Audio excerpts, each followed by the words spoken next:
بسم اللہ الرحمن الرحیم۔ ایم ایس نیوز HD5 کی ناظرین السلام علیکم۔ امید ہے کہ آپ لوگ سب خیریت سے ہوں گے۔ آج کا جو ہمارا مین ٹاپک ہے 27 آئینی ترمیم بہت خطرناک ہے، اس پر ویلاگ بنائیں گے اور یہ ہمارا مین ٹاپک ہوگا۔ دوسرا مولانا زرداری ایک ہوئے، اس پر بات کریں گے اور مفتی منیب پر بات کریں گے جو محسن نقوی سے ہنستے کھلتے باتیں کر رہے ہیں اور اہل سنت کے جو جماعت ہے ان کے مدرسے بند کیے جا رہے ہیں، اس پر تفصیلی بات آخر میں کریں گے۔ اگر آپ ہمارے چینل پر نئے ہیں تو چینل کو سبسکرائب کریں، لائک کریں تاکہ آپ کو آنے والی اپڈیٹ ملے۔ آپ نے یہ ویڈیو 4 سے 5 منٹ ضرور سنی ہے تاکہ آپ کو 27 آئینی ترمیم کا پتہ چلے اور 27 آئینی ترمیم ہے کیا۔ جیسے کہ آپ جانتے ہیں کہ ہم نے بہت ہی پہلے ایک ٹاپک بنایا تھا کہ سپریم کورٹ کا جو میں اس پر ویلاگ بناؤں گا کہ جو سپریم کورٹ کی سماعت 10 نومبر تک ملتوی ہوئی ہے، اس پر بھی ٹاپک بہت ہی بناؤں گا اور یہ بہت دلچسپ کھیل محلے میں داخل ہو چکے ہیں۔ آپ کو معلوم ہوگا گزشتہ روز میں مولانا فضل الرحمان کی بلاول بھٹو سے ملاقات ہوئی جو مولانا کی رہائش پر ہوئی۔ اس کے بعد جو اعلامیہ جاری ہوا کہ مولانا کو کہا گیا کہ آپ کو اپوزیشن لیڈر بنا دیتے ہیں، تو مولانا فضل الرحمان نے اپوزیشن لیڈر بننے سے انکار کر دیا۔ دیکھیے اصل بات یہ نہیں ہے، اصل بات جو ہے وہ میں آپ لوگوں کو بتاتا ہوں، یہ تو صرف میڈیا کو اور دھوکہ دیا گیا۔ اصل بات یہ ہے کہ عمران اور پیغام زرداری کا پیغام پہنچایا گیا کہ آپ کسی صورت 27 آئینی ترمیم کے خلاف احتجاج کریں، سب کچھ کریں لیکن 27 آئینی ترمیم پاس نہ ہونے۔ نون لیگ سے کوئی مذمت نہیں ہوگی، نون لیگ سے کوئی یہ نہیں ہوگی۔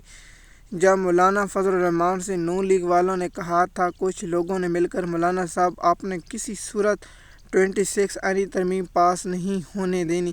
تو مولانا فضل الرحمان نے یس کر کے ان کو بتا دیا تھا کہ نون لیگ کے یہ ہیں، اور ان کے ساتھ جو ہوا وہ نون لیگ والے جب حکومت جائیں گے تو وہ لوگ اپنے انکشاف کریں گے، وہ آپ لوگوں کے سامنے ہوں گے کہ نون لیگ کے دوران رہنماؤں نے ملاقات کی تھی اور فضل الرحمان سے کہا تھا کہ آپ 26 آئینی ترمیم پاس نہ ہو۔ اب زرداری نے پیغام پہنچایا ہے بلاول بھٹو زرداری کی صورت میں کہ آپ اگر 27 آئینی ترمیم ہونی ہے تو آپ آئینی عدالت پر بھی بات کر سکتے ہیں، لیکن جو صوبوں کے معاملات ہیں، صوبوں میں جو تقسیم جو وسائل کی تقسیم ہے ان کی کبھی صورت ایگری نہیں کرنا، اس پر آپ نے احتجاج کرنا اور ہم آپ کو مکمل سپورٹ دیں گے۔ اگر آپ چاہیں گے تو ہم آپ کو پیسہ دیں گے، پیسہ زرداری کے مدرسوں کے تھرو دیں گے، وہ آپ مجھ سے بہتر جانتے ہیں۔ تو مولانا فضل الرحمان سے یہ ڈیل ہوئی ہے یہ کہ وہ بات نکلتی ہے اور اس پر جو اصل بات ہوتی ہے کہ جو انکشاف ہوتے ہیں وہ ہم آپ کو بعد میں بتا رہے ہوتے ہیں کچھ جرنلسٹ، لیکن 27 آئینی ترمیم کا جو سب سے بڑا کھیل ہے،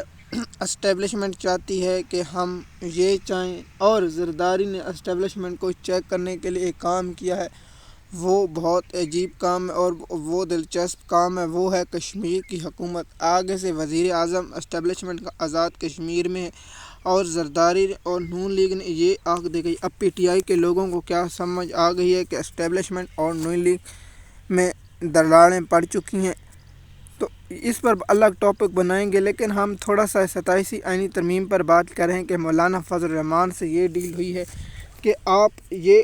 ہرگز نہیں ہونے دینا، آپ نے لانگ مارچ کرنا ہے، ہم آپ کو لانگ مارچ کی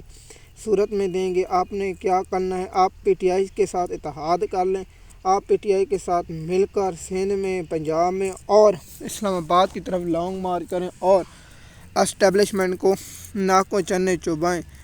آپ کو معلوم ہوگا کہ زرداری اور چال چلتا ہے اور زرداری کا خیال ہے کہ جو اس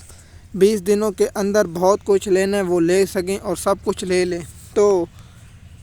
اسٹیبلشمنٹ چاہتی ہے کہ 9 دسمبر سے پہلے 27 آئینی ترمیم آ جائے۔ اب بہت ہی دلچسپ کھیل محلے میں داخل ہو چکا ہے، اس کے کھلاڑی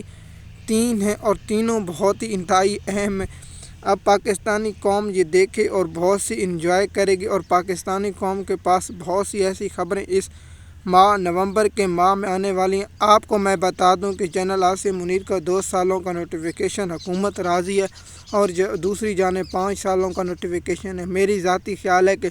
مریم نواز، نواز شریف خاندان اور زرداری خاندان 2 سالوں پر اتفاق کرتے ہیں لیکن 5 سالوں پر اتفاق نہیں کرتے۔ اب دیکھتے ہیں کہ وہ چاہنے والے کیا 5 سالوں کا نوٹیفیکیشن لیتے ہیں یا 2 سالوں والوں کا نوٹیفیکیشن لیتے ہیں، یا اس پر ماجرا کیا ہے، اس پر بھی ٹاپک ہوگا۔ تو سب سے پہلے جو 27ویں آئینی ترمیم ہے کہ مولانا فضل الرحمان کو کہا گیا کہ جو صوبوں کے وسائل ہے اس میں زرداری کو بہت ہی منافع ہے اور زرداری اس کے ذریعے پورا پاکستان کا لوٹ مال کا پیسہ جمع کرتا ہے اور سفید کرتا ہے اگر صوبوں کی تقسیمات۔ اور دوسرا جو مولانا فضل الرحمان سے کہا گیا کہ یہ ہرگز آپ کا نہ قبول کرنا کہ سندھ کو، اور اگر آپ یہ ایک مطالبہ رکھیں گے کہ ہم فاٹک ہو تو ہم اس پر آپ پر اتفاق کریں گے۔ اگر پی ٹی آئی نے ریلیٹ نہ کیا تو اگر سندھ میں زرداری کے صوبے بانٹنے کی کوشش کی گئی، مثال کے طور پر سندھ کو ایک صوبہ بنا دیا گیا، ایک خیبر پختونخوا کا اور ایک پنجاب کا بنا دیا گیا، تو زرداری کبھی کسی صورت یہ اتفاق نہیں کیا۔ ہاں، زرداری اگر یہ اتفاق کرتا ہے کہ جنوبی پنجاب کی حکومت ایک دفعہ مجھے دیجیے اور بلاول بھٹو کو وزیر اعظم بنایا جائے تاکہ ہم اس پر اتفاق ہوا ہے، لیکن مولانا فضل الرحمان کو زرداری خاندان، شریف خاندان اور اسٹیبلشمنٹ کیا استعمال کرے گی یہ تو وقت بتائے گا، لیکن ہم نے جو آپ کو خبر دی ہے وہ ہی کنفرم ہے۔ ایم ایس نیوز کی ناظرین، آپ کو معلوم ہوگا کہ اہل سنت کے جو دیہاتوں میں مدرسے ہیں، لوکل مدرسے ہیں، اس کے ایک شخص مثال کے طور پر کوئی ایک سپورٹر ہو تو ان کے مدرسے بند کر دیے جاتے ہیں۔ حکومت سیل کے آپ اسرائیل کی محبت میں اتنا نیچے نہ گریں۔ مفتی منیب الرحمان صاحب تو گر چکے ہیں کہ اہل سنت کے جو بڑے بڑے ترغے خان ہیں وہ بات سچ نکلی ہے جو ایک انٹرنیشنل اخبار نے دی تھی کہ مدرسے والوں کو لوگ ملیں جو فنڈ دی اور اسرائیل کی محبت پیدا کرنے لوگوں کو جذبات اگارے گئے۔ مزید معلومات کے لیے آپ ہمارے یوٹیوب چینل پر ہیں تاکہ آپ کو اپڈیٹ وقت پر ملتی رہے۔ شکریہ۔